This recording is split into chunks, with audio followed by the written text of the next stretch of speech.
Sejam bem-vindos aqui ao Fórum Espiritualidade. Gostaria primeiro aqui de convidar os pastores e debatedores que estarão aqui. O primeiro é o reverendo Paulo Delage, nascido em Juiz de Fora, dia 23 de março, casado com Alice, pai de Paulo, Elias, Débora, Felipe e Raquel, avô de Maria, Alice, Lucas e Ivan. Fez teologia pelo Seminário Presbiteriano de Campinas em 79, mestre em Ciência da Religião pelo Mackenzie em 2010, graduado internacional no Haggai Institute em Singapura em Advanced Christian Leadership, bacharel em Direito pela Faculdade de Direito Vale do Rio Doce, governador Valadares, pós-graduado em Direito Civil e Processual Civil, advogado, ordenado ao Ministério Sagrado em 1980, ordenado ao pastor da Igreja Presbiteriana de Viçosa em 80, conselheiro Pena de Minas Gerais de 81 a 85, na Ilha dos Araújos, governador Valadares de 86 a 97, Grande Duquesa do governador Valadares de 98 a 2006 e atualmente é o pastor da Igreja Presbiteriana de Vila Mariana. Ele é o autor de 5 livros. Gostaria de convidar ele para sentar aqui na frente com uma salva de palmas.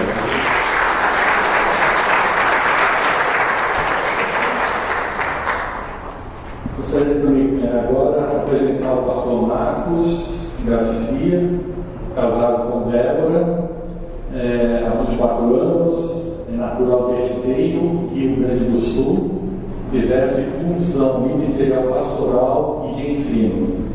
Formado em bacharel em Teologia pela Escola Superior de Teologia pela Igreja de Confissão Luterana do Brasil, formado pelo Seminário Teológico Evangélico, Dr. Pedro Tarsier, da Primeira Igreja Batista Brasileira de Porto Alegre, concurso de especialização em língua hebraica e exegese hebraica, professor em vários seminários no Rio Grande do Sul, STEPT, a Batista Renovada, ITQ, Instituto Teológico Quadrangular, Bereia, Seminário do Brasil para Cristo, reitor nacional do Centro de Treinamento Ministerial Ágape. Além da presidência da Igreja Cristã da Comunhão Ágape em São Paulo, é juntamente membro executivo do Colegiado das Igrejas da Comunhão Ágape e vice-presidente da Associação Ministerial Ágape, bem como filiado à Accor International Ministries. Atua na supervisão de várias igrejas no ministério e cobertura deles. Então, gostaria de convidá-lo também para frente.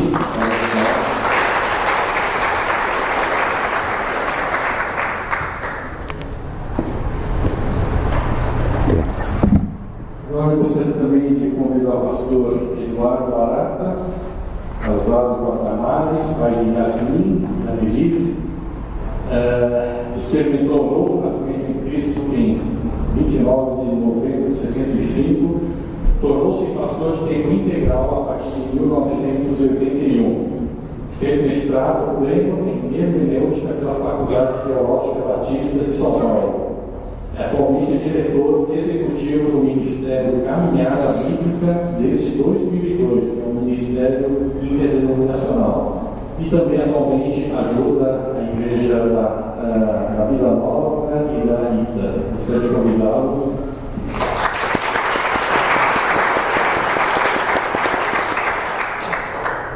E como mediador, nós teremos o pastor Daniel Yoshimoto, casado com a Lili, pai de Jonathan Sayuri, fez engenharia na Poli e, junto com a esposa, se formou na segunda turma do Servo de Cristo.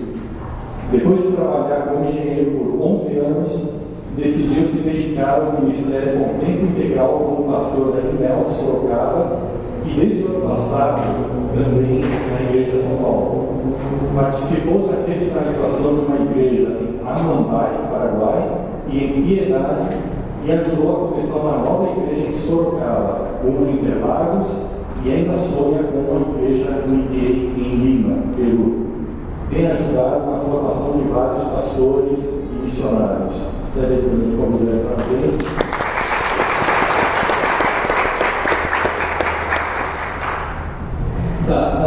Apenas para explicar um pouquinho a dinâmica de hoje, né? Na primeira parte nós teremos uma exposição dos 3 debatedores, terão 15 minutos para falar sobre a experiência, a caminhada deles. Numa segunda parte nós estaremos colocando perguntas que chegaram para o e-mail do fórum, tá? Então, essa segunda parte irá até mais ou menos 13h45. Nós teremos 15 minutos de intervalo, né? E por fim nós teremos a finalização dessas perguntas e possivelmente, dando tempo, nós também estaremos abrindo tempo para poder a plateia, as pessoas que quiserem colocar suas perguntas, tá? A gente não sabe ainda se vai ser tempo viável, né? Então, essa seria a nossa programação de hoje, tá? Então, antes de iniciarmos, gostaria de pedir para o pastor Jonathan, presidente do presbitério, para que faça uma oração para que Deus possa estar conduzindo esse fórum. Vamos abaixar nossa cabeça agora. Senhor nosso Deus, Pai, te agradecemos nesse momento, dessa tarde, nós possamos estar aqui reunidos de várias igrejas.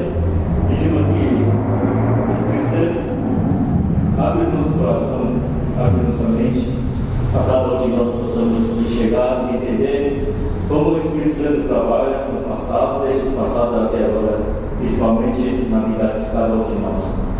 Pedimos também, Senhor, dar sabedoria para cada pastor que está aqui presente, para que a cada palavra que for falada realmente venha do Senhor e venha a nos edificar. Entregamos o nosso tempo na tua mão, em nome do Senhor Jesus Cristo.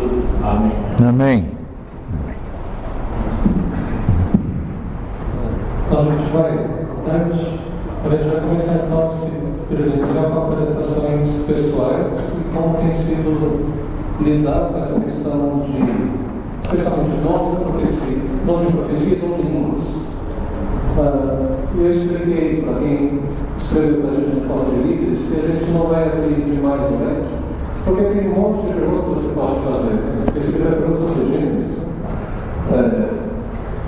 Mas a gente decidiu limitar a extensão para tentar ser um pouquinho mais profundo, do que abrir muito e não conseguir ficar só na superfície. Então, queria ouvir, começando com o pastor Paulo, depois o pastor Marco, depois Parata, como que foi a sua experiência nessa questão, como tem sido a sua experiência na questão de lidar com os dons de profecia e de línguas e quem é você. Foi feita uma apresentação inicial, mas ela é bastante formal. A gente não consegue ler através desse monte de títulos e cursos e quem é a pessoa. Ok. Primeiramente, muito obrigado pela oportunidade de estar com vocês nessa tarde, tratando desse assunto tão importante na vida da igreja. Me foi permitido fazer referência a alguns livros que o senhor me tem dado a graça de publicar. São 5, eu tenho 4 aqui, um deles já está esgotado, aliás 3, mas eu tenho alguns exemplares. Árabes Evangélicos em São Paulo, Devoção, Orgulho e Honra, que trata da Igreja Evangélica Árabe, um problema que eles enfrentam em outra ordem, talvez vocês enfrentem também a turma da terceira geração. Eu não sei quem eu sou ao certo, não falo, eu sou chinês ou sou brasileiro, afinal de contas eu sou o quê? Onde eu fico? Então, o culto é em português ou o culto é em chinês? Mas é chinês mandarim ou chinês taiwanês? Então, quem vem em qual culto? Eles também enfrentam esse problema lá e os dilemas que eles têm. Esse aqui foi o último, Judaísmo, Cristianismo e Islamismo, um trabalho sobre a análise não comparativa, não com religiões comparadas, estabelecendo comparativa entre sistemas, mas uma introdução a cada um deles, em termos de origem, desenvolvimento, ramos, ensinos, etc. Esse aqui, Fé Cristã e Maçonaria Compatíveis, uma análise de caráter filosófico, teológico, no confronto com a ideologia proposta pelos ensinos maçônicos. A opção que nós temos em entendimento é pela incompatibilidade, mas colocado num nível não de demonização, de satanização, mas num debate de nível que a gente considera razoável e acadêmico. E esse aqui, o cristão e os desafios da pós-modernidade, capítulo introdutório sobre os aspectos da pós-modernidade e depois a tratativa de 12 ideologias que determinam comportamentos, como o hedonismo, o consumismo, o pragmatismo, o relativismo e etc. Então 12 aí estão aí à disposição. Todos eles, 60% do valor é destinado ao trabalho missionário. A minha apresentação foi feita ali na leitura do currículo, né? O irmão ali teve o cuidado de falar quando é que ele nasceu de novo, né? Eu não sou filho de evangélicos, a minha conversão se deu na primeira igreja presbiteriana de Juiz de Fora, em julho de 1973. É uma experiência pessoal, particular, num acampamento, e desde então o Senhor me tem abençoado no convívio da fé cristã. E com 6 meses eu havia já professado a fé, recebido o batismo e logo depois começaram a me colocar para pregar, etc. E eu queria ter outra diretriz na vida, em termos de atividade, como militar, ou médico, etc. É o meu perfil, né? Bastante rigoroso, bastante rígido. E o Senhor acabou me chamando para o ministério. Então, desde 1979, quando me formei, tenho atuado aí no ministério dentro da vida da Igreja Presbiteriana do Brasil. Em termos pessoais, tive experiências ao longo do ministério e da vida cristã com estes aspectos com os quais nós trataremos aqui, que é essa questão das chamadas outras línguas e a questão da profecia ou da revelação. Positivas e negativas, eu as guardo comigo para que eu possa ter sempre o cuidado de saber que há joio e trigo, e há trigo e joio.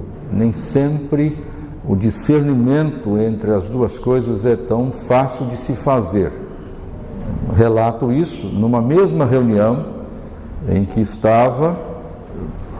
podia-se perceber claramente que uma pessoa que supostamente estava falando em uma outra língua era absolutamente oco, uma coisa assim, perceptível. E eu, orando ao Senhor, indagando do Senhor, falei, mas isso é muito estranho, eu tenho ido a tantos lugares, é sempre o mesmo som, com tanto significado diferente, sem jocosidade, mas é uma expressão muito comum, Halamai Shalamai, né? Mais ou menos nessa linha aí, e com N possibilidades de significados. Eu disse, mas é sempre o mesmo som, uma coisa muito... Por que não falam numa língua diferente, assim, com, entre aspas, uma sonorização diferente, como o oriental, por exemplo, ou coisa que o vale, o árabe, etc. E aí, eu orando ao Senhor, do outro lado da sala, um irmão começou em voz alta, praticamente só ele, a falar. Bom, eu não falo nem japonês, nem chinês, nem coreano, né? Mas era nitidamente a sonorização de uma língua oriental, né? Sem jocosidade também, como os senhores e as senhoras falam. E a hora que ele terminou, o que ele colocou foi isso: meu filho, meu servo, você estava indagando de mim, então eu estou dizendo para você que eu posso falar em todas as línguas conhecidas ou não, etc, etc, no idioma que eu quiser.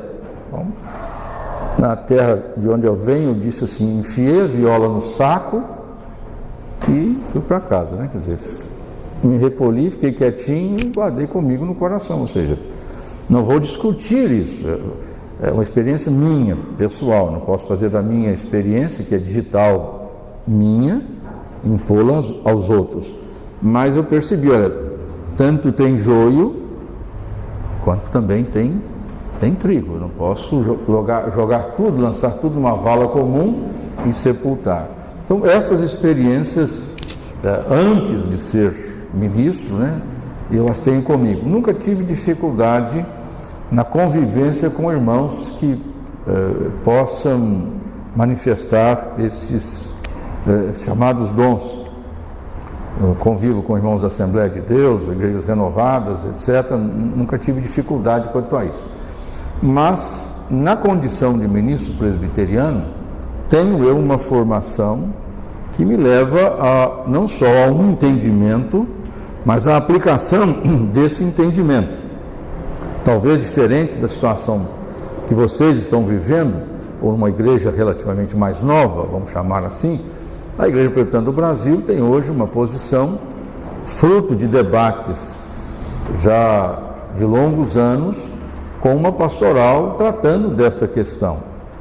A posição da Igreja Presbiteriana do Brasil, não vou dizer que eu seja 100% solidário a ela, é de que o fenômeno das chamadas línguas ou das chamadas revelações ou profecias cessaram naquilo que se entende como algo ininteligível ou uma revelação direta e sobrenatural de Deus. Ela entende que os dons permanecem, mas não da maneira como outros irmãos entendem e compreendem. Ela vai entender a profecia numa dimensão diferente desta de revelações e entende a questão da língua, não como sendo poliglota, nada disso, mas como uma situação de línguas que não são conhecidas pelo indivíduo, mas que podem ser concedidas ao indivíduo. Então ele não as conhece, ele não as domina, e para ele é uma língua desconhecida e que Deus usará para ou edificação pessoal dele, por motivos que o Senhor há de determinar, ou publicamente para pessoas como um testemunho da parte do Senhor. Então essa é a compreensão da Igreja Presbiteriana com a qual eu me perfilho. Eu tenho 15... Posso perguntar um pouco? Sim. Ouvindo as coisas que você está dizendo, eu imagino que as pessoas estejam pensando. O senhor já era ministro, estava se preparando para ser ministro presbiteriano. Você sempre foi presbiteriano? Sim. Mas estava numa reunião onde tinha um irmão falando em línguas que pareciam outras e outra pessoa já falando em línguas lá no fundo. Era uma reunião presbiteriana? Não era uma reunião da Igreja Presbiteriana. Era uma reunião em que havia presbiterianos, no meu caso e outros, né? Como eu disse, eu não tenho aversão. Era uma reunião de jovens. Nesse sentido. Jovens e adultos, não eram só jovens, não, havia adultos também.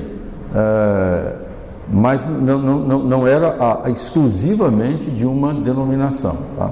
Então, era um momento de uma reunião de cristãos, irmãos em Cristo, que estavam se pregando a palavra, evangelizando, e também oportunidade para a oração. Então, agora, como ministro presbiteriano, e aí eu não tive nenhuma dificuldade nesse sentido. Eu estava pregando, alguém começar a falar línguas no auditório, etc. Não é comum isso no nosso meio. Como é que o senhor reagiria? Bom, aí eu tenho que ver como é o uso preconizado na Escritura para isso. Então, se vai falar, é preciso a diretriz ser estabelecida aqui, de acordo com a Escritura. Se vai falar, tem que haver intérprete, etc., consonância com a Escritura, todos esses aspectos aí. Nunca tive esse problema. Tive que lidar, evidentemente, com pessoas que afirmavam ter esses dons pneumáticos extraordinários, né, vamos chamá-los assim, e que começavam a gerar alguma dificuldade na igreja. Então, deixando de ser uma questão pessoal e íntima, particular, de uso de edificação pessoal, para querer impor aos outros aquela realidade da sua experiência, esquecendo-se de que, como a Escritura diz, Deus dá dons distintos a pessoas distintas. Então, Ele não tem que dar para todo mundo mesmo. Então, eu não posso querer impor a você que você fale língua, que eu seja melhor ou pior do que você em termos de vida cristã, porque eu falo, deixo de falar, tenho esse ou aquele dom. E essas pessoas, então, dificultaram. Vai levar um trabalho pastoral, de entendimento, sobre o uso adequado disso aí. E, infelizmente, também, essas pessoas não estavam muito dispostas a observar a orientação. E aí criaram uma situação de animosidade. E aí eu tenho que ser o pastor, não delas, mas de todo o rebanho. E aí, então, você às vezes tem que tomar uma atitude. Olha, se você se mantiver dessa maneira, você vai trazer dificuldades para o nosso contexto. Então, o Senhor tem, na graça dele, estabelecido tantas igrejas irmãs, onde a expressão dessa sua experiência é tranquila, serena, bem recebida. Tanto você quanto a comunidade aqui estariam muito mais tranquilas na sua manifestação, num ambiente onde isso aí já é corriqueiro, é tranquilo, é tão usual. Então, nunca tive nenhum problema, nunca precisei, nós usamos essa nomenclatura, né? Disciplinar, em termos de uma ação disciplinar mesmo, de um processo disciplinar, penalizador, ninguém ao longo do meu ministério. Então sempre conseguimos, talvez por essa minha maneira de ver a coisa, entre aspas, com a tolerância que eu tenho tido aí pela minha meu não nascimento em igreja presbiteriana. Então, ao longo da vida seria isso aí. Algumas coisas que temos para exposição aqui, mas é mais dentro do contexto do debate. Então, quando a gente ficou sabendo do pastor Paulo, ele é pastor do presbiteriano de Vila Mariana, que é uma igreja que ninguém de vocês duvida que seja presbiteriano. Não é isso? Não, acho que não. Sem dúvida nenhuma. Mas ao mesmo tempo a gente ouviu que a igreja presbiteriana de Vila Mariana tem algumas congregações, igrejas filhas, que tem uma liturgia um pouco diferente da liturgia das presbiterianas tradicionais, e que convivia bem com isso.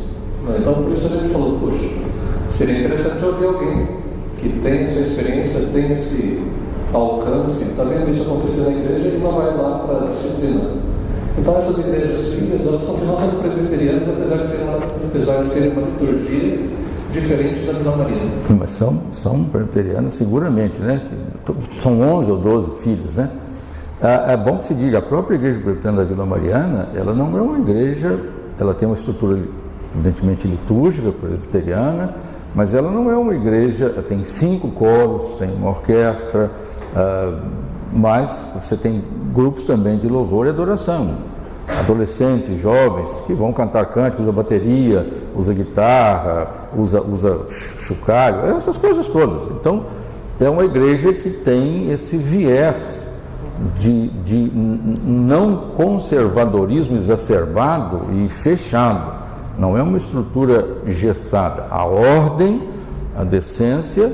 Mas, por exemplo, domingo passado, desculpe, eu comecei a falar atrasado sobre a boa obra que Deus começou em nós e há de completá-la. Essa boa obra é a redenção como um todo, não a minha salvação só. E o primeiro passo, na nossa visão, né, para essa boa obra é a eleição. E eu preguei sobre a eleição. Mas no púlpito presbiteriano, qual é o problema? É que algumas igrejas presbiterianas hoje em dia está difícil pregar a eleição, inclusive, né? Esse é um problema. E na metade do sermão teve um irmão que gritou, louvado seja o Senhor, glória a Deus. Isso é isso mesmo, se fosse pentecostal, todo mundo já estava aqui há muito tempo gritando muito. Por quê? Porque eu não falo de teologia, os irmãos já me ouviram, eu falo com profundidade da teologia, mas quando falo me emociono, porque entendo que isso não pode ser árido, isso não pode ser frio, isso mexe com a gente, falamos sobre a emoção, é o Espírito de Deus que nos move. Então, falando sobre a eleição, soberania de Deus, a incondicionalidade da eleição, etc., mas isso trazendo aí da parte do Senhor a ebulição, né, do Espírito de Deus na gente, a ponto da igreja ser, de certa forma, no bom sentido, contagiada ou contaminada com essa realidade. Então, a igreja... Então, por isso a IPVM, particularmente, é uma igreja que é presbiteriana nas suas convicções teológicas, etc., na sua expressão litúrgica, mas não é uma igreja sepulcral. Eu fui agora recentemente à Inglaterra e levei um susto. Não confunda presbiteriana com sepulcral. Eu sou de origem católica romana, entrei numa igreja na Inglaterra, em Oxford. Já achei que não seria igreja evangélica, por status, etc. Então percebi, mas deve ser uma igreja talvez da Inglaterra. Aí perguntei ao diácono, não, de fato, o serviço vai começar. Participei, né? Foi um pouco difícil, porque daqui a pouco entra o pastor, né, com 4 acólitos, né, com incenso, incensando o tempo todo, né? Eu fui ficando um pouco constrangido, né? Mas são irmãos em Cristo, irmãos da fé. Agora é uma coisa assim, né? Absolutamente rígida, né? Estritamente estabelecida, você não se expressa, não chega a esse ponto. Então, graças a Deus, a IBVM e boa parte das igrejas presbiterianas tem essa percepção dessa flexibilidade aí. Muito obrigado, pastor Paulo. Pastor Marcos. Falando que você é presidente, teólogo. Explica o que é a Igreja Ágape. Boa tarde a todos, prazer estar aqui. Agradeço o convite dos pastores, o pastor Daniel, que recebeu e se honrar poder comunicar o amor de Deus, poder comunicar a palavra e falar um pouquinho sobre as questões das manifestações espirituais. E, na verdade, nós falamos um pouquinho sobre como eu sou também oriundo, com uma grande parte das famílias brasileiras, sou oriundo de igreja católica. O Brasil, até 10 anos atrás, tinha algo em torno de 75% de católico. Hoje o percentual já vou lhes informar, o percentual hoje de católicos no Brasil é 58%. Tem havido aí uma queda abrupta sobre essa demanda desse povo que quer conhecer mais de Deus, que quer realmente ter uma experiência pessoal com Deus. E quando o povo não encontra na sua localidade esta experiência, ele vai atrás de um pasto que seja mais verdejante, que não é o caso. Então eu vim a conhecer a Cristo aos meus 16 anos de idade e também me converti numa igreja considerada as igrejas conversionistas, né? Hoje o Conselho Mundial de Igreja afirma que tem igrejas sacerdotais, são as católicas, as anglicanas, as ortodoxas, as igrejas da Reforma, a luterana, a presbiteriana, a reformada holandesa, as igrejas conversionistas, que são as batistas, as menonitas, as congregacionais, e depois o ramo ou o movimento chamado movimento pentecostal, que não é só pentecostal, tem dentro dele o movimento carismático, o pentecostal e o neopentecostal. Bom, eu vim do catolicismo e entrei numa igreja conversionista, que é a Igreja Batista, e lá me firmei na fé, me posicionei com o Evangelho e ouvi os princípios, fundamentos da palavra de Deus e fui bem doutrinado na palavra. Porém, chegou um determinado momento dentro da história da própria igreja, hoje, depois de 30 anos de fé e experiência, fazendo uma leitura do que aconteceu, eu vejo que realmente faltou sabedoria, tanto por parte daqueles que ali estavam, como por parte daquele grupo que estava experimentando uma manifestação, uma presença, uma vivacidade maior em Deus, que começou a haver um movimento de renovação. Quando fala movimento de renovação ou despertamento, tem várias nomenclaturas para esse ponto, né? E naturalmente entra essa questão do dinamismo, da vivacidade pelas experiências das coisas do Espírito Santo. E isso pode gerar ruptura no corpo de Cristo. Eu já antecipo dizendo, é muito ruim quando gera uma ruptura no corpo de Cristo, porque Deus não se agrada disso. Deus não se agrada nem por parte daquele que tem promovido, nem por parte daquele que libera de uma certa forma, de maneira abrupta, fazendo com que o povo saia. Não. As coisas podem ser trabalhadas quando tem o amor de Deus, quando há conciliação, maturidade no Espírito Santo. E dentro dessa experiência, eu passei por essa experiência de manifestação carismática. Aqui eu quero fazer um dado muito importante. A gente se preocupa, mas o pessoal está virando pentecostal. Não, meu irmão, você não vai virar pentecostal, porque quem vem de uma igreja de cunho ou de orientação tradicional e manifesta um despertamento, o máximo que ele pode se tornar é carismático. Pentecostal é quem se converte dentro de uma igreja pentecostal. Então isso você já está tranquilo a respeito. Fazendo uma brincadeira, claro. Bom, voltando ao nosso assunto, ali eu tive umas experiências com o Espírito Santo. E eu represento uma parcela da população brasileira que, de uma certa forma, busca uma espiritualidade maior dentro daquilo que já vem de forma convencional, já vem de forma tradicional. E por que isto? Porque o ser humano foi criado com uma experiência, não é só de questões racionais ou intelectuais que nós podemos professar a nossa fé. Nós devemos professar a nossa fé e expressar esta fé com muito sentimento, com muita alegria na presença do Senhor. Eu observo nas Sagradas Escrituras, quando você lê no livro dos Evangelhos, você observa que ali Jesus fazia muitos milagres, muitos sinais. São textos da palavra de Deus, havia muitas manifestações do poder de Deus, principalmente na área de curas, de milagres. 25% do Evangelho de Marcos é fundamentado em milagres. Então é extraordinário. E uma coisa muito interessante, eu que vim do catolicismo, eu lia e li os evangelhos, eu li a Bíblia em 21 dias, né? Aí, eu lendo o evangelho, eu disse assim, estou vendo Jesus curando um, Jesus curando o outro, Jesus curando o terceiro. Aí eu chego na igreja e pergunto, mas onde é que estão as curas que eu vi de Jesus? Por que o evangelho que ali consta, na realidade, não se manifesta na atuação da igreja? Eu era novo convertido, não tinha esse entendimento, mas eu creio que muitos de nós podem pensar desta forma. Por que nós não conseguimos ver e ter aquela expressão escrita, a expressão da palavra na nossa prática de culto? Uma coisa importante é que a igreja primitiva era uma igreja vibrante, era uma igreja que realmente manifestava não apenas a alegria, mas o poder de Deus. E esse poder não constava apenas na mão do clérigo ou do sacerdócio. O povo tinha essa manifestação. Eu acho essa questão dos dons de Deus uma coisa muito democrática, porque Deus, ele resolve dentro da igreja escolher alguém para ele usar. E se ele é o Senhor da igreja, quem nós podemos dizer assim, não, Deus, esse aqui não confere, não, escolhe outro, escolhe alguém que tem algum cargo, algum título na igreja. Não, o Espírito Santo, a palavra de Deus diz que ele dá dons conforme lhe apraz. E esta é a questão. A igreja brasileira busca de uma certa forma esta vivacidade, ela está à procura desta renovação.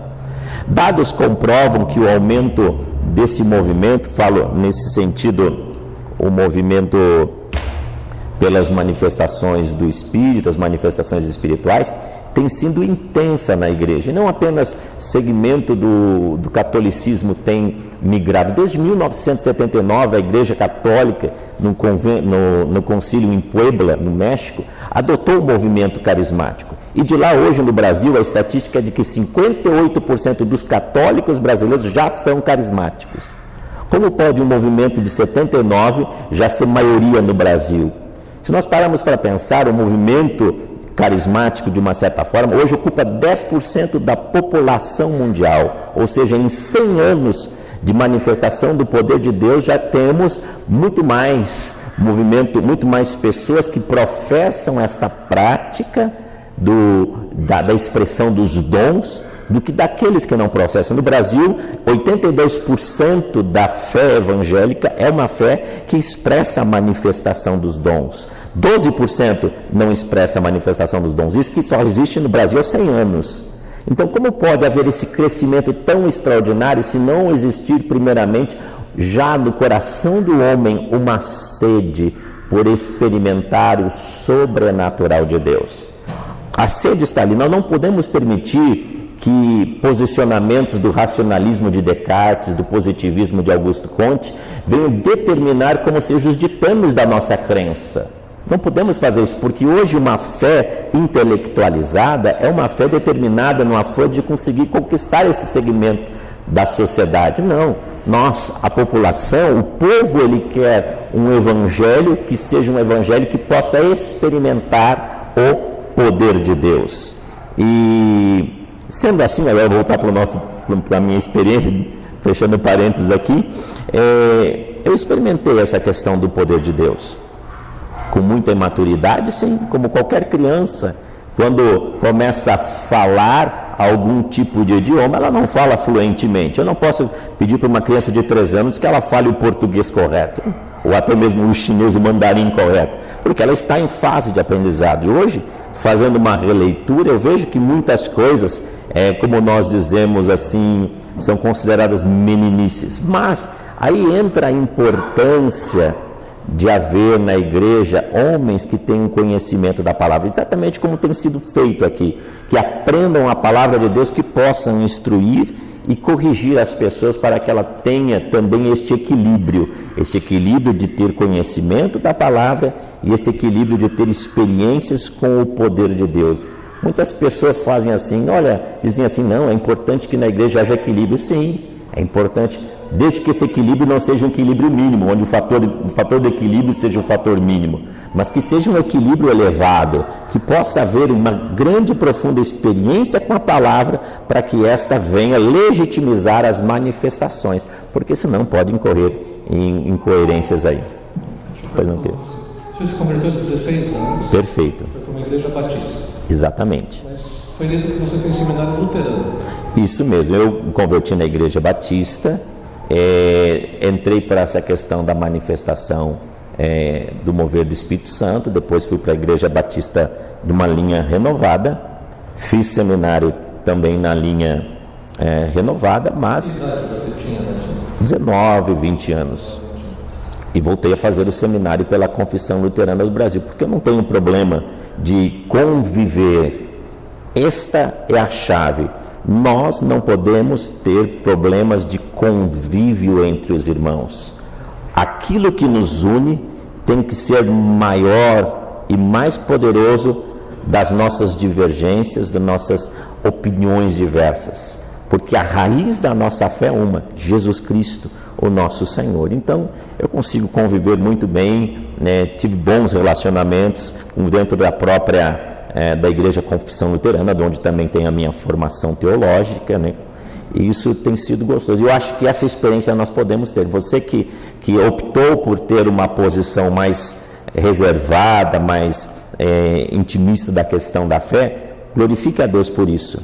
Não julgue aquele que tem uma expressão mais extrovertida da fé. Você que é mais introspectivo, saiba conviver em amor, porque o sangue que Jesus Cristo derramou foi para mim, foi para você, foi para qualquer um daqueles que nos redimiu de todos os nossos pecados. Então, o amor de Cristo, ele tem que suplantar todas estas coisas. Deixa eu perguntar como funciona a sua igreja. Não precisa está. justificar. Tranquilo. Não precisa justificar. Mas assim, é uma igreja pentecostal. É uma igreja neopentecostal, exato. Aham. Perfeitamente. Como vocês lidam com o dom de línguas? Se alguém está orando em línguas, necessariamente tem alguém para interpretar? Todo mundo ora em línguas e de vez em quando alguém interpreta? Você deve perguntar ao contrário. E se alguém chegar lá e dizer assim, eu não aceito isso, não acredito isso, não, acho que não é assim, porque é o contrário, né? É verdade. E vamos perguntar isso aí. E ele tem que perguntar o contrário. Tranquilo, perfeito, querido. Vai lidar com quem resiste a isso lá dentro da comunidade dele. Ele vai mandar. Eu lido com muito amor. Nós temos, às vezes, uma vez eu tive uma experiência, como realmente acontece experiências boas, acontece experiências ruins. E no conselho dos pastores lá da cidade onde eu morava, no Rio Grande do Sul, teve um pastor que passou por uma experiência difícil, de um levante nesta área. E naquele momento realmente eram pessoas que não estavam bem intencionadas, que se usaram da manifestação carismática para promover uma facção, uma ruptura no corpo. Ele perguntou para mim, pastor Marcos, como é que você lida com o espírito de Jezabel na igreja? Porque a mulher se fez como profetisa e gerou divisão na igreja. Eu digo, olha, é simples, é só ter dentro da igreja homens com o caráter de Elias. Porque onde há homens com experiência, aonde existir homens com experiência de Elias, ele vai saber lidar com Jezabel. Aonde tiver homens que tenham a experiência, intimidade com Deus, semelhante a Moisés, ele vai saber lidar com Balaão. Balaão e Jezabel existem dentro das igrejas. O problema não é a existência deles, o problema é nós sabermos lidar com isso e termos essa graça. Então, em havendo manifestação do dom de línguas na igreja, quando é o falar em línguas, nós orientamos que haja intérprete. Não havendo intérprete, é orientado que a pessoa se cale. Hoje a própria igreja ela é madura nesse ponto, ao ponto de alguém levantar-se, falar em línguas estranhas, que nós vamos ver depois a questão da variedade de línguas, que é o que está na Bíblia, e ele perceber que ele entregou um recado, não houve interpretação, ele se cala, porque já há essa maturidade na igreja. E também, se ele não se calar, nós chegamos nele com muito amor de irmãos, olha, aguarde aí que haja alguém que interprete, assim, tal, né? Por isso, o problema não é haver o falar em línguas. A maior dificuldade hoje dos movimentos carismáticos é ver quem interprete, porque falar em línguas está cheio na igreja. O difícil é encontrar pessoas. Por isso que o apóstolo Paulo diz assim, que aquele que fala em línguas, ore para que possa interpretar. Paulo não encontrou dificuldade na igreja em Corinto de ter pessoas que falavam em línguas. Paulo encontrava dificuldade de pessoas que pudessem interpretar essas línguas. Então hoje nós conseguimos lidar muito bem com isso, nós não temos problemas. E se porventura vem pessoas que não acreditam nisso, nós dizemos, irmãos, amém. Quando nós passamos quando eu passei por essa questão do movimento carismático, do movimento da renovação, aconteceu uma experiência na igreja que 3 irmãos receberam esse dom de línguas e começaram a falar em línguas numa vigília, não foi nem num culto público. E havia vários irmãos que estavam buscando por esse dom. Um exemplo desse era o pastor, segundo o evangelista, porque tinha essa hierarquia, e o terceiro é o líder de jovens. E eu não falei com ele, ou não indaguei com o propósito de colocar ele numa situação difícil, mas porque eu tinha realmente dúvidas a respeito disso. Pastor, por que você, que é o pastor da igreja, não recebeu esse dom? O pastor que é o mais espiritual da igreja? E foi justamente aquele irmão que está lá, que às vezes nem tem tanta expressão na igreja. Mas eu não falei para colocá-lo na parede, nem nada. Eu queria entender o porquê. E ele não soube me dizer o porquê. E naquele momento eu fiquei sem resposta. E aí eu abri a palavra do Senhor e diz assim, né, que Deus me daria esclarecimento de todas as coisas. E eu guardei no meu coração. Com o passar do tempo, eu descobri uma coisa muito importante para a liberação desses dons. A pessoa tem que ter rendição. Ela tem que estar aberta para o Senhor. É muito mais uma questão de fé. É muito mais uma questão de rendição, de se entregar a Deus, de confiar nele. Não apenas uma questão de crença, mas de confiança, a ponto de permitir que o Espírito Santo possa fazer essa obra. Coisa que nós vamos falar mais à frente aí. Obrigado. Tranquilo. A maioria daqui já me conhece, já faz tempo. Deixa eu colocar assim para vocês. Por que eu coloquei a data do meu novo nascimento lá? Né? Porque para mim é a marca do meu novo nascimento. A minha vida teve uma mudança tão radical, que eu já compartilhei com muitas pessoas, que eu venho de uma situação de tentativa de suicídio. Quando eu encontrei o Senhor Jesus Cristo, Ele mudou minha vida e Ele fez a transformação radical ali no começo da minha conversão, coisa que não acontece com a vida de muitas pessoas. De uma hora para outra eu não era mais alcoólatra, de uma hora para outra não tinha mais a vontade de fumar, de uma hora para outra eu não tive mais problema de autoestima, e porque aquilo ali foi a introdução de Cristo dentro de mim foi um negócio radical, de uma maneira que eu vinha de uma situação dramática. Então muitas pessoas não vêm dessa situação dramática, então são experiências que não são transferíveis, né? E a partir dali, né, eu fui introduzido na minha fé cristã dentro do processo de discipulado, e eu caminhei junto com pessoas ligadas à palavra da vida. Então, nessa época, eu tinha certeza que 9 dons do Espírito não existem mais. Eu tinha certeza absoluta de que todas as manifestações eram guiadas por Satanás e uma série de coisas assim. Eu conseguia até cheirar para ver quem era e quem não era, né? Então eu conseguia falar quem era crente ou quem não era crente. Na minha infantilidade eu pensei que isso daí estava certo, né? Como professor, eu queria projetar aqui para vocês, né, que eu sempre tenho que ter um negócio para projetar, senão não consigo falar, né?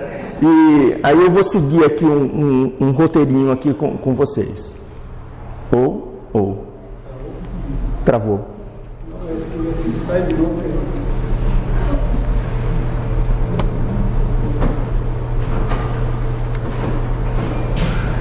Eu acho que ele está travando aqui, pastor.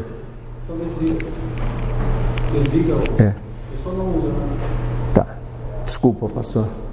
A gente está tentando adaptar aqui para gravar direto, né? Então, o que a gente, o que eu comecei a descobrir, né? Que há uma grande confusão na definição de termos e a gente começa a ver e andar com pessoas e tem um montão de coisas assim que cada um fala uma coisa, mas parece que todo mundo está falando uma coisa, mas é outra coisa, né? É termo como tradicional, avivado e renovado. Eu encontrei tradicional, avivado, eu conheci avivado ultra tradicional, eu comecei a ficar assim, mas eu já não consigo mais fazer o parâmetro de quem é e quem não é. Tradicional pentecostal e agora uma nova categoria neopentecostal, né? E fala, não, movimento neopentecostal, mas o que é isso, né? Cessacionista, continuista ou carismático, né? Aí a gente já fica com mais termos aí na cabeça. Batismo, plenitude ou senhorio, dons, ministérios ou manifestações, batismo em espírito, batismo com espírito, batismo no espírito. O batismo é consequente, é subsequente ou é multissequente? Tem um batismo, tem dois batismos ou tem múltiplos batismos? É ensinável, é recebido e ensinável. Todas essas coisas que parece que a gente fica permeando, porque a gente começa a ouvir de tanto lado, mas ninguém consegue definir para a gente, ou a denominação não para pensar que esses termos precisam ficar bem colocados, para que a gente saiba para onde a gente vai, né? Olha só, isso daqui foi a minha mudança radical. Eu tinha prometido que eu nunca ia pisar numa igreja duvidosa, né? Convicção de recém-convertido, nunca vou pisar em uma igreja duvidosa. Aí eu saí com a equipe Vencedores por Cristo e me fizeram pregar numa igreja quadrangular. Não, aí é demais, né? E eu fui convocado para pregar e eu, na minha convicção, eu cheguei e falei, Deus, eu não vou. Eu falei que nem ia pisar lá dentro, eu não ia me contaminar. E aí eu fui orar. E essa passagem que me veio. Aceitem o que é fraco na fé sem discutir assuntos controvertidos. Um crê que pode comer de tudo, já o outro, cuja fé é fraca, come apenas alimentos vegetais. Que é vegano, né? Aquele que come de tudo não deve desprezar o que não come. Aquele que não come de tudo não deve condenar aquele que come, pois Deus o aceitou. Quem é você para julgar o servo alheio?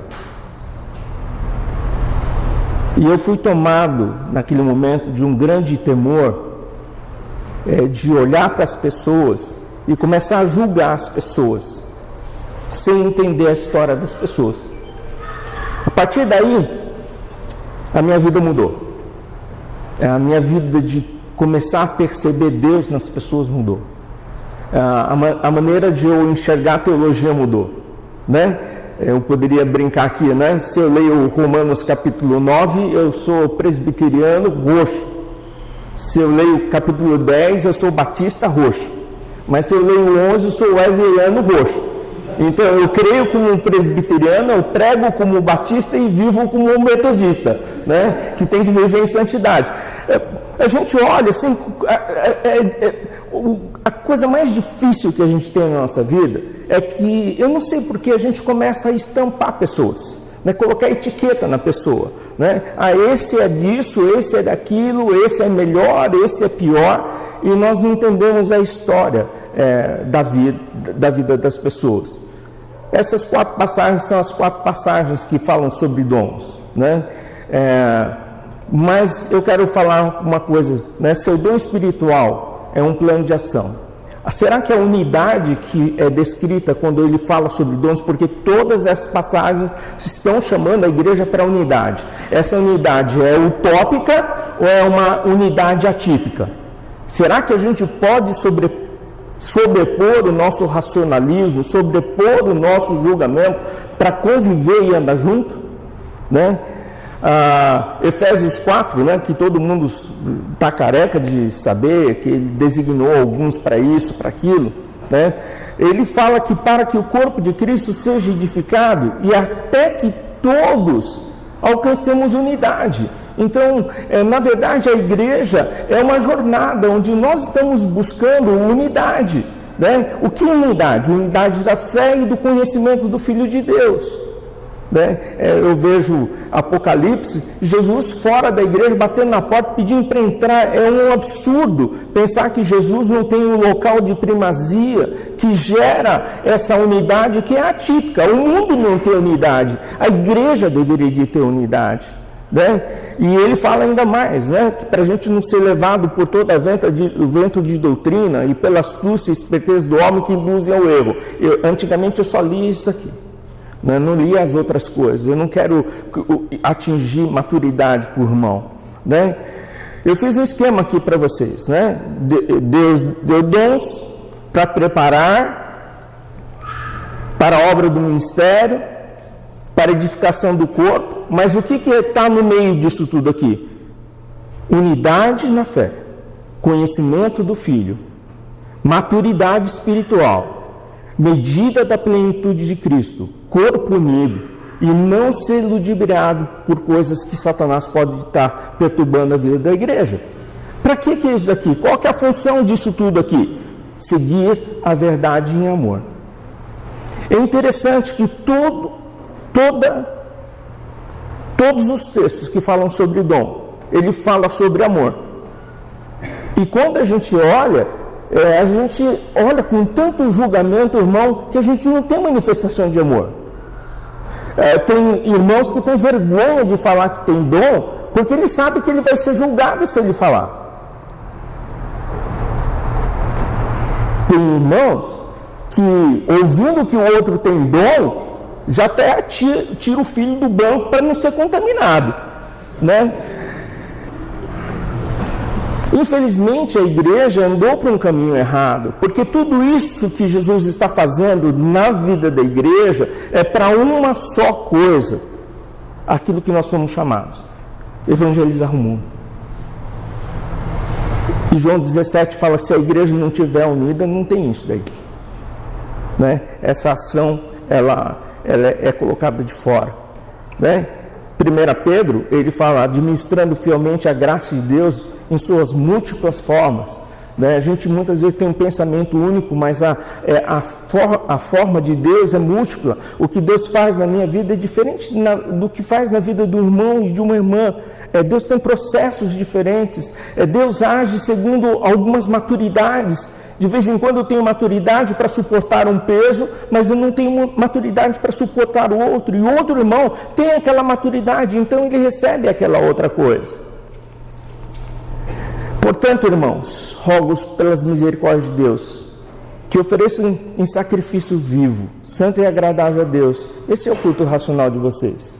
Não se amoldem ao padrão desse mundo, mas transformem-se pela renovação da mente, para que sejam capazes de experimentar e comprovar a boa, perfeita e agradável vontade de Deus, né?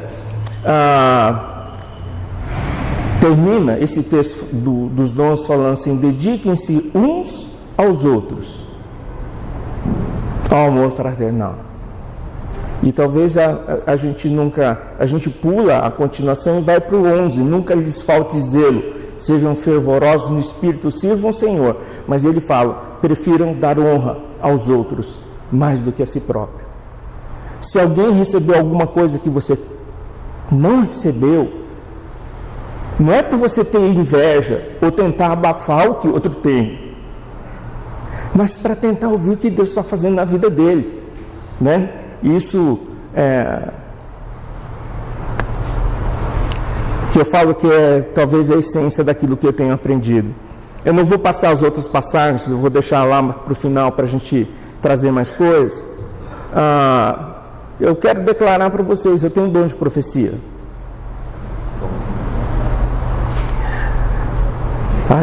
A pessoa fala, como é que é o negócio? Faz uma para mim, né? Não, eu não faço profecias assim. Não venho de nenhuma escola de movimento profético. Eu tenho aprendido a caminhar em silêncio com Deus, porque a maioria das vezes quando Deus me dá a profecia é porque revela pecado na vida das outras pessoas. E isso daqui dói demais no meu coração, de ver a mão de Deus pesar na vida das pessoas, e eu saber que aquilo é consequência de um pecado, e eu chego perto da pessoa, mas a pessoa não consegue confessar o seu pecado, e a vida dela vai indo por água abaixo. Deus já me mandou levantar diante de uma denominação e falar que Deus não ia abençoar aquela denominação, e de fato, um ano depois tiveram que recolher os missionários do campo, porque os missionários estavam em pecado no campo. E eu vi a mão de Deus pesar sobre a vida de todos os pastores de uma denominação, e eu pedi para Deus, nunca mais, eu não quero ver isso.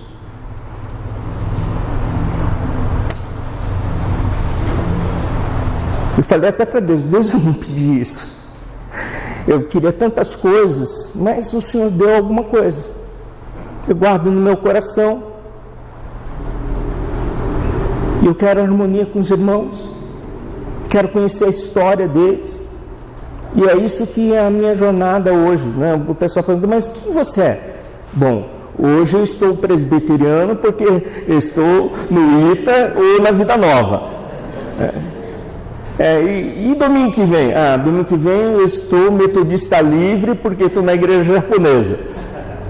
E no outro? No outro eu estou batista porque eu estou nas igrejas coreanas batista, então eu estou batista. No outro da semana eu estou quadrangular porque eu estou na igreja quadrangular.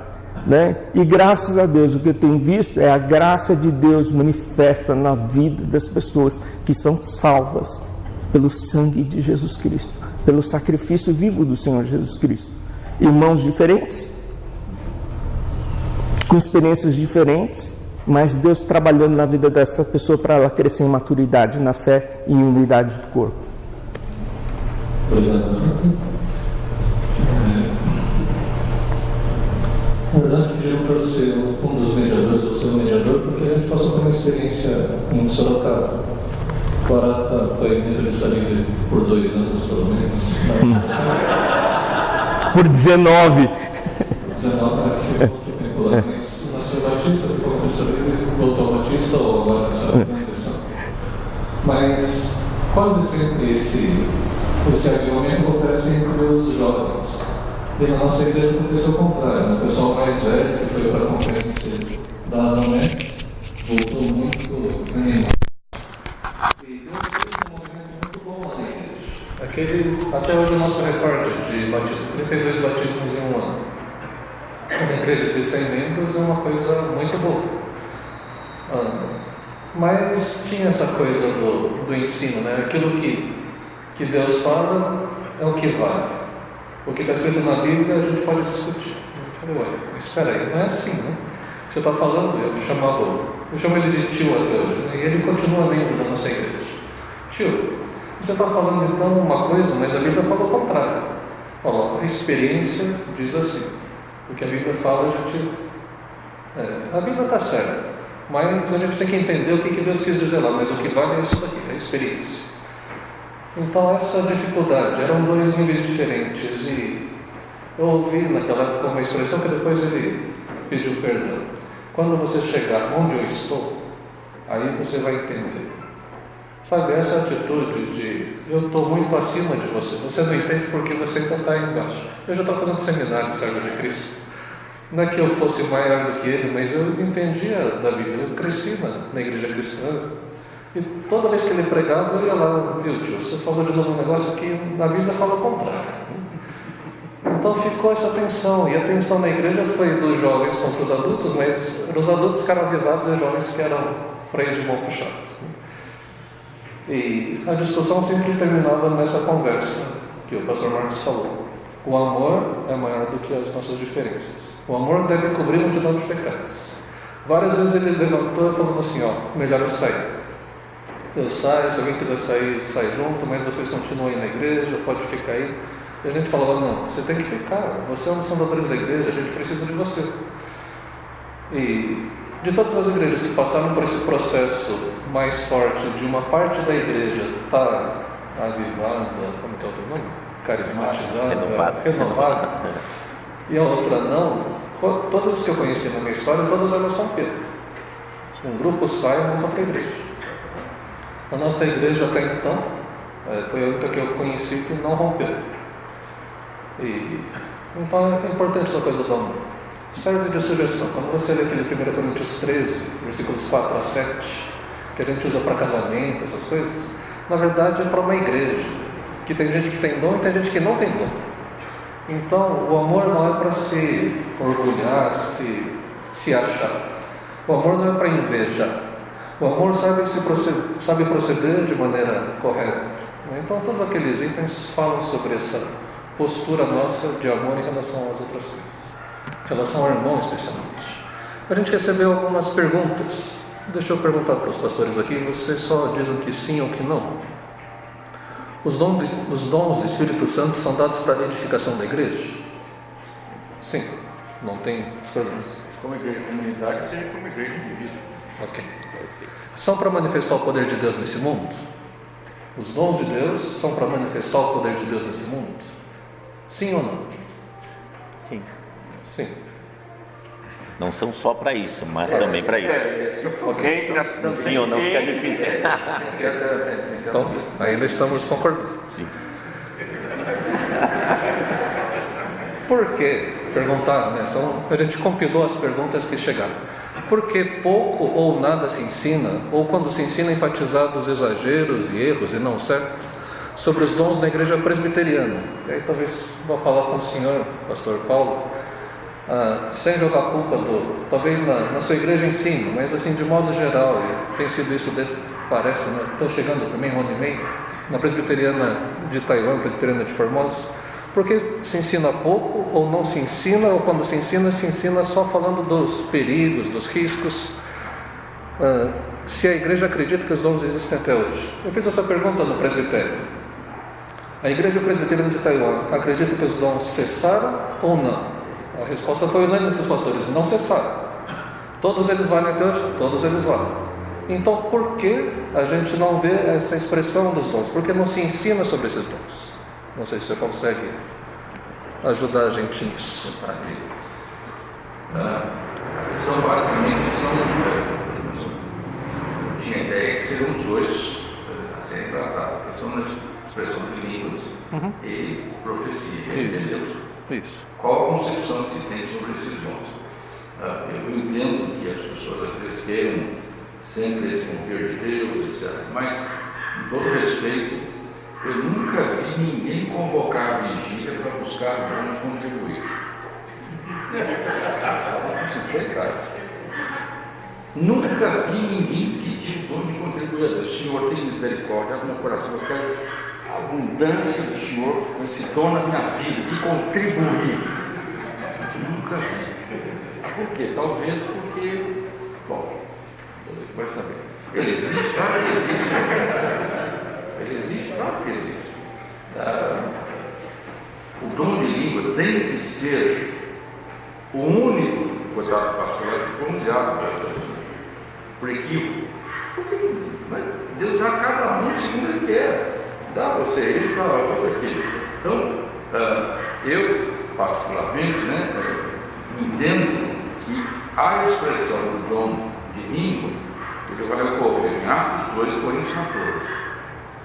E aí, o entendimento que se tem na vida da igreja presbiteriana do Brasil e calvinistas de modo geral. Tá? Não são cessacionistas no sentido de que eles não existam e não possam se expressar. São cessacionistas no sentido de que às vezes se coloca hoje em dia e como se coloca hoje em dia. Aí não fica acabado. Tá? É complicado nesse aspecto. Eles não estão, talvez, assim como o Senhor dá a um indivíduo esse dom, a outro, ele pode dar a uma determinada comunidade um determinado dom, e a outra comunidade outro determinado dom. Então, não necessariamente, assim como indivíduos e comunidades.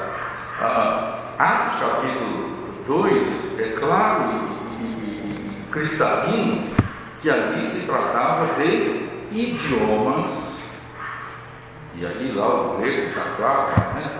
Não tem a menor dúvida quanto a isso. Vai falar até de dialeto, né? Então cada um vive o seu próprio dialeto.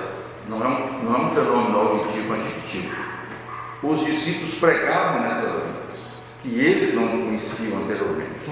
Então, se Atos 2 é a manifestação do Espírito de batismo, não vou entrar no mérito aqui, e ali é um dom, é o dom de língua que está se manifestando, 1 Coríntios também é dom de língua. Ou então nós temos 1 Coríntios um dom de língua e Atos 2, outro dom de língua. Então são dois dons de língua, não um só. Se for um só, eu tenho que entender que Coríntios vai acompanhar Atos 2.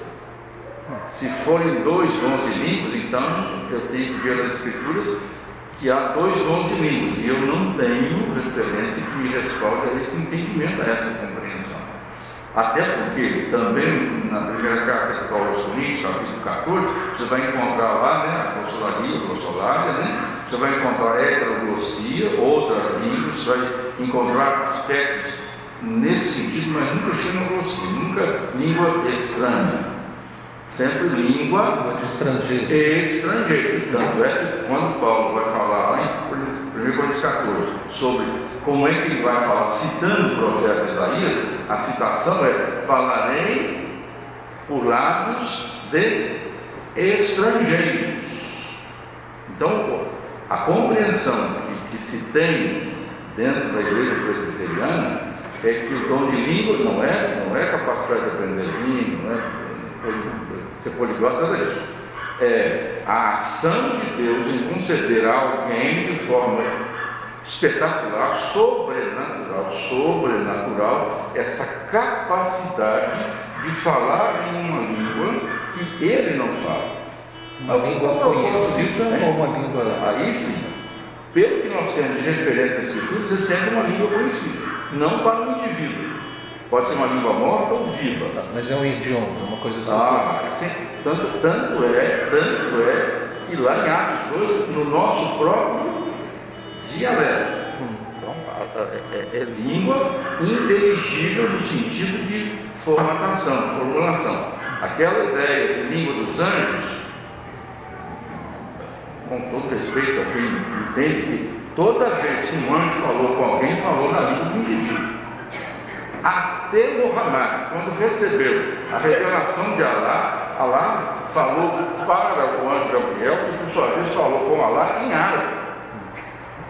Então, toda vez que há uma experiência de alguém que narra um encontro com o anjo, contato com o anjo fala na língua do indivíduo. Não sei se os anjos têm uma língua especial dele, não importa. Então, mas estou dizendo que o dom de línguas é a luz de Atos 2, e aí eu tenho que entender, ou são dois dons de línguas. E o que seriam então essas manifestações carismáticas de glossolalia? Exatamente isso, essa ação sobrenatural de Deus concedendo a um indivíduo ou a algum indivíduo essa capacidade de falar uma outra língua que não é dele. Volta a insistir, não tem nada a ver com aprendizado de língua, ser poliglota, nada disso. É uma ação extraordinária, como no Pentecostes. Pedro nunca falou do Melo, e ele vai pregar em Melo. Nunca falou parto, ilamita, etc. Ele vai falar. Tá, então o senhor já conviveu com esse ambiente mais carismático, com pessoas orando em línguas que não são idiomas? Não sei, eu não posso falar isso. Veja bem, eu não posso dizer que eu tenho que falar em alemão ou sueco. Estou dizendo isso. Estou dizendo que é um idioma, é uma língua estruturada, não é uma língua ininteligível, não é uma língua desprovida de estruturas, não é nem a língua. Ainda que os anjos tivessem uma língua própria deles, provavelmente, entre aspas, vão ter sujeito, verbo, predicado. É uma língua ou viva ou morta, porque não conhecemos. Eu estou entendendo, o pastor está colocando que não é somente uma repetição de sílabas, não é que não um grudar de sílabas. Não é um negócio de... Então, mas o que é isso? O que é isso? Bom, Essa que é a pergunta. aí eu não posso entrar no mérito do coração do indivíduo lá. Não, desculpa, vou deixar o pastor Marcos. Se ele tem, Dá outro ponto de se ele tem vista. ou não tem, o que eu vou dizer é o seguinte, inclusive, às vezes até em como se está fazendo isso. O cara está cantando, de repente ele para e está errado, isso não é bíblico. Aí me leva a mim pessoalmente estabelecer um juízo, não sobre a pessoa, mas sobre o fato de que aquilo que é manifestação seria a manifestação bíblica, porque ele está fora daquilo que a Escritura estabelece para a manifestação dela. Esse é o problema. Então, na sua compreensão, esse tipo de língua ininteligível, uma língua não estruturada, uma língua com sílabas repetidas, isso não é o dom de línguas que aparece na Bíblia. Necessariamente, porque eu tenho a luz da Escritura, com Atos 2 sim. e Coríntios 14, que aí eu tenho, ou são dois dons de línguas, ou é o mesmo dom. Tá. Como o Paulo está falando de estrangeiro, então tem que entender que é língua estrangeira. Tanto é que se eu falar em outra língua, eu sou para o outro o quê, diz Paulo? Gringo. Não, gringo, ele fala bárbaro, é a mesma coisa. Então, ele está falando de quê? De entendimento e compreensão. Se eu falo russo e ninguém aqui é russo, eu vou ser o quê para todo mundo? Gringo, bárbaro, porque eu não estou falando na língua do povo.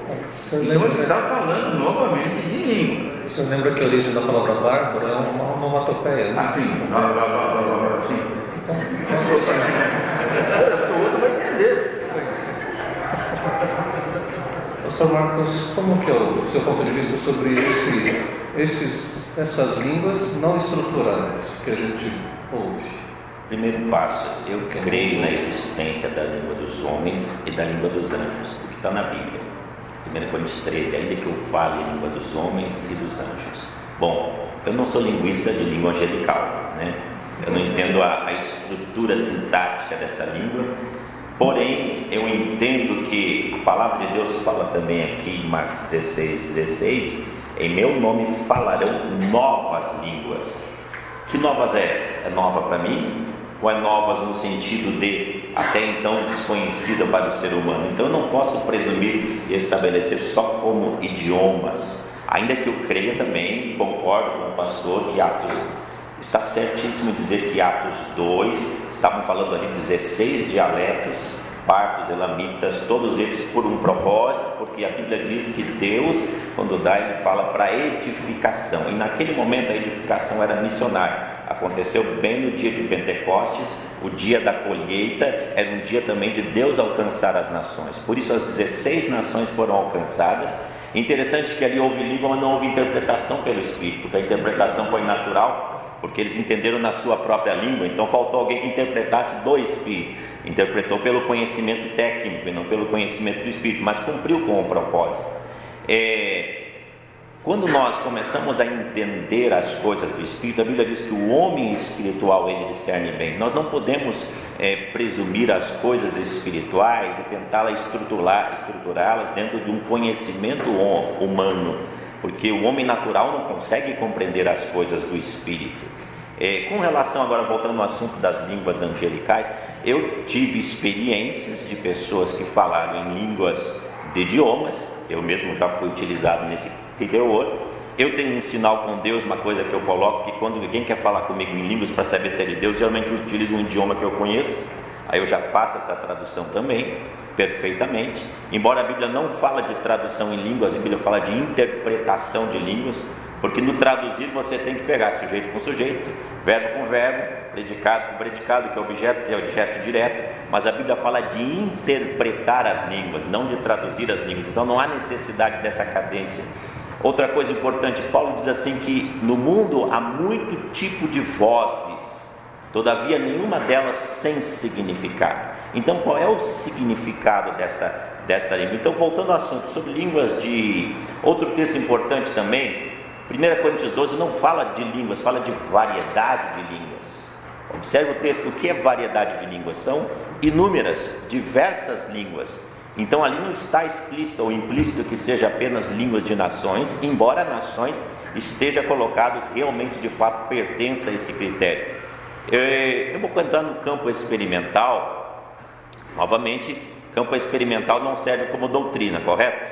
Mas não esqueça que Atos foi uma experiência, não foi um texto doutrinário. Doutrinário está em Coríntios 14, mas tudo bem, vamos lá. Referiu-se a uma questão experimental. Aconteceu um caso de uma pessoa que ele foi numa igreja e tinha lá o irmão que gostava de repetir o pipipipi. Ficava toda hora assim, pipipipi. E o pastor ficou observando aquilo, e esse irmão está empolgado. Vamos ter que conversar com ele, porque ele está atrapalhando o culto. E naquele momento ele se levanta, faz todo aquele palavratório que ninguém entendia, e o pastor ia dizer: irmão, por favor, por gentileza, né? Se modera aí um pouquinho e tal. E naquilo tinha um visitante que não pertencia à igreja e veio visitar. E quando o pastor foi fazer aquilo, ele se levantou: ó, pastor, com licença, eu sou visitante aqui, por isso eu fui receoso em tomar a palavra, mas eu quero dizer uma coisa: eu trabalhei por muitos anos na via férrea, na locomotiva, e o que esse irmão está falando é código Morse. Ele está dizendo assim, assim, assim, assim e assim. Então nós não podemos questionar o Espírito, porque eu acho que código Morse não tem cadência sintática, né, frasal, mas também deve ter. Perfeito. Então, aí foi traduzido.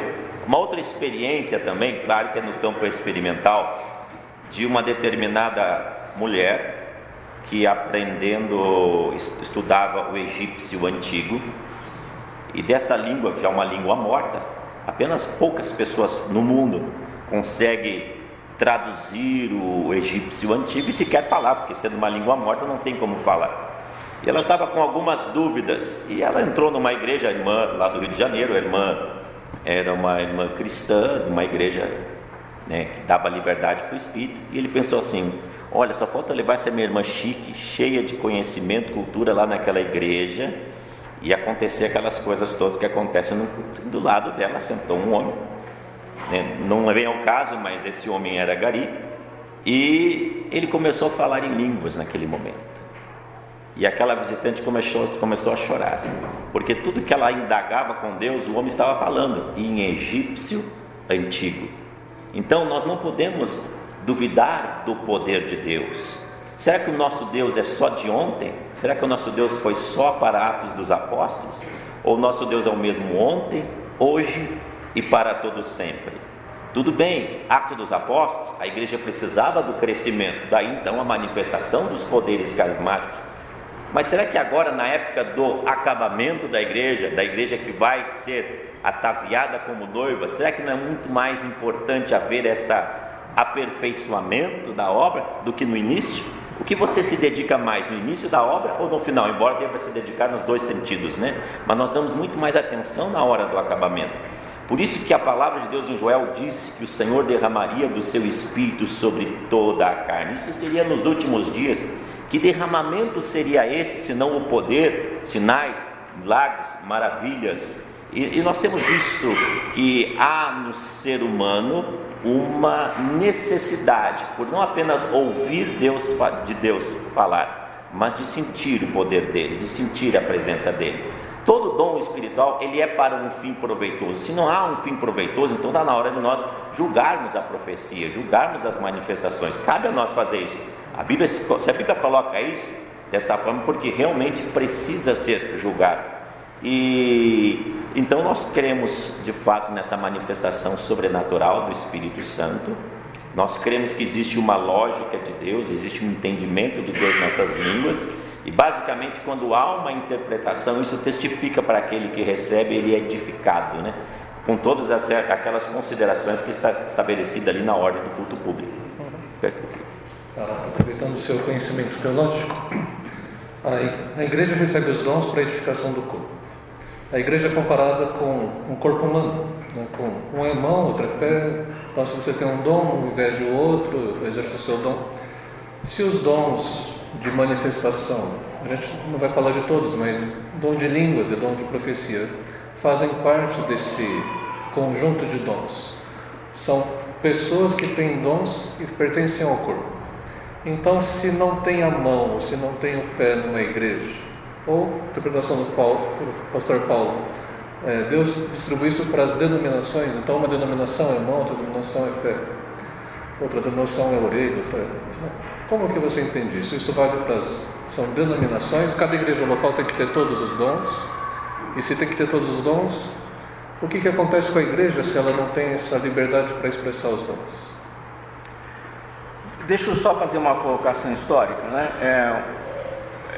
A grande pergunta é por que a nossa igreja não tem. Eu posso dar duas razões históricas. A primeira é que quando houve o início do movimento carismático no Brasil, as pessoas eram muito imaturas e teve uma quebra, uma sangria, uma dor muito grande que separou as denominações. Então, muitas vezes, porque houve aquele passado meio famílias indo se separando, irmãos que se amavam de repente representando outro lado, isso daqui que causou um desconforto muito grande, que o pessoal falando, vamos não tocar, né? Vai começar de novo aquele negócio, foi doloroso, eu não quero encarar mais isso daqui, eu não quero passar por isso daí, né? Então eu vejo que muitas igrejas ficaram presas no passado para não dialogar, porque sofreram muito nesse processo divisório ali, no começo, o pessoal chamava de avivamento, que seja o nome que derem lá, mas houve uma ruptura, porque pessoas receberam dons e as outras pessoas nunca tinham ouvido falar desses dons, e aí houve uma ruptura muito grande. E o fato de não se tocar no assunto não se atualiza, e aí vai ficando estagnado, que nem água parada, daqui a pouco cheira mal, né? E o que nós vemos hoje, né? Nós vemos hoje assim, eu vejo a Batista Nacional se aproximando da Batista da Convenção e os líderes pedindo perdão, os líderes antigos pedindo perdão, que tomaram ações emocionais e não deixaram o Espírito Santo agir, que eles poderiam ter tido um avançar diferente. Eles reconhecem que foi meninice esse choque divisionista. Eu vejo a Assembleia de Deus montando mais seminário do que qualquer outra instituição e trazendo o pessoal, saindo e falando assim, não, nós somos demais nas experiências, calma aí, a gente vai ter que fundamentar mais na palavra. Eles estão multiplicando os seminários e trazendo para o equilíbrio. Eu vejo igrejas batistas vindo para esse equilíbrio. Eu creio que é um momento de a gente poder, um momento útil para a gente poder sentar e conversar aquilo que a gente está fazendo, né? O que eu tenho visto, assim, muitas pessoas que eram problemáticas na igreja. Problemática porque assim, ou era mala mesmo, ou era problemático porque era aquele esquenta-banco que nunca faz nada, não se convida para fazer nada, né? E de repente essas pessoas têm um encontro diferenciado com Deus, começa a falar do Evangelho, toma uma posição como cristão, só que tem manifestações que a gente não sabe. Mas elas, você olha a qualidade delas como cristãos, a qualidade dela fala assim, puxa, esse cara realmente teve um encontro com Deus, esse encontro foi marcado, e aí isso aqui está levando a uma dinâmica diferente de vida, né? Então eu vejo assim, salutar esse momento de poder conversar, né? Não salutar se a gente estiver aqui para levantar a bandeira, né? Falar, não, eu vim aqui para me posicionar, se eu fico ou não fico, ou se eu vou ou não vou. Eu acho que essa não deve ser a tônica da gente, mas é entender o que Deus está fazendo no nosso meio, conosco, por que Ele está dando aquilo para alguém, como que Ele pode desenvolver isso daqui dentro do corpo de Cristo. Deus não faz nascer alguma coisa em vão dentro da igreja. Se nasceu alguma coisa dentro daquela igreja, Ele tem alguma coisa que Ele vai fazer com aquilo dentro daquela igreja, né? Eu não vejo Deus plantar alguma coisa para descartar, né? Agora, cabe a nós buscar entendimento daquilo que Deus colocou, para a gente poder não contribuir, porque a obra é de Deus, é Deus que faz, mas ser observadores do meio da graça que Deus está movimentando ali no nosso meio, né? Eu tive experiências diferentes assim, né? Eu já fui numa convenção onde estava todo mundo falando em língua, mas aquilo estava me perturbando tanto que eu falei, Deus, tem alguma coisa estranha aqui. Aí eu falei assim, Espírito Santo, se não for você, que não for você, cala. Na convenção eu falei assim, ninguém orou mais. Eu falei, nossa. Aí eu falei, acho que eu vou usar isso como teste para todo lugar. Mas não funciona assim, né? Não funciona assim. Eu já fui numa igreja presbiteriana renovada que também estava assim. Eu pedi a mesma coisa e 2 pessoas continuaram falando. Eu não entendi o que uma pessoa estava falando, mas as 2 pessoas quase respiravam ao mesmo tempo. E era aniversário da igreja. E o sermão que eu tinha para a igreja era um sermão duro, né, que eu mostrei para minha esposa e falei, é aniversário da igreja, você vai falar isso? E você vai descer a ripa em cima deles e falar, Deus mandou fazer isso. Mas eu fui com um bom professor de teologia, com um sermão B, né? Tipo, Deus abençoe, é aniversário da igreja, festa, paz e amor para todo mundo, né? E quando eu fui ali, essas 2 pessoas que estavam falando, uma falando e outra supostamente interpretando, elas falavam assim, ouça o que meu servo vai falar para vocês. Ele vai falar isso, concluindo o meu sermão. Ele vai falar isso. Ele vai falar isso. E Deus falando para mim, e você vai falar isso. De novo. E é interessante porque cada vez que a gente falava, começava a levantar a Bíblia, pedir perdão para o outro, começou a ter um negócio assim que fala assim, eu falei, nossa, esse negócio é muito estranho, eu sou muito mais conservador, né? Mas Deus ele faz coisas que a gente não entende, graças a Deus, porque Deus não cabe numa caixinha de fósforo. Mas e o lance do mão em pé? E se a igreja não tem essa manifestação, isso prejudica a igreja ou a igreja pode ser completa mesmo sem ter esses dons? Olha, eu tenho visto igrejas completas sem manifestação, eu tenho visto igrejas completas com manifestação e incompletas, né? Eu falo assim, é uma questão de um momento, o que Deus ele quer fazer com aquela igreja, né? Eu vi o exemplo que eu tenho na Venezuela, assim, a igreja passando por um terrível problema, o pastor assediou as mulheres da igreja, um negócio terrível. Num determinado momento começou a aparecer milagre, e a igreja floresceu na base dos milagres, e o novo missionário que estava lá foi autenticado porque o pessoal viu que Deus estava com ele. Depois desse período não tem mais milagre. Aí fala assim, então a igreja esfriou? Não, porque a igreja deu um salto em quantidade de evangelização. Ela deu um salto. Você olha e você fala assim, opa, mas Deus não podia fazer mais milagre?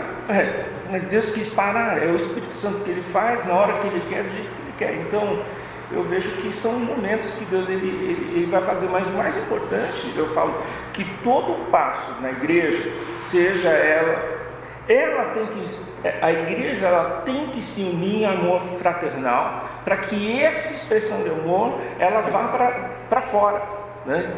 Porque se ela não estiver unida por dentro com amor fraternal, a gente não consegue perdoar uns aos outros. Jesus fala que se você não perdoar um ao outro, a sua oração não sobe ao céu, né?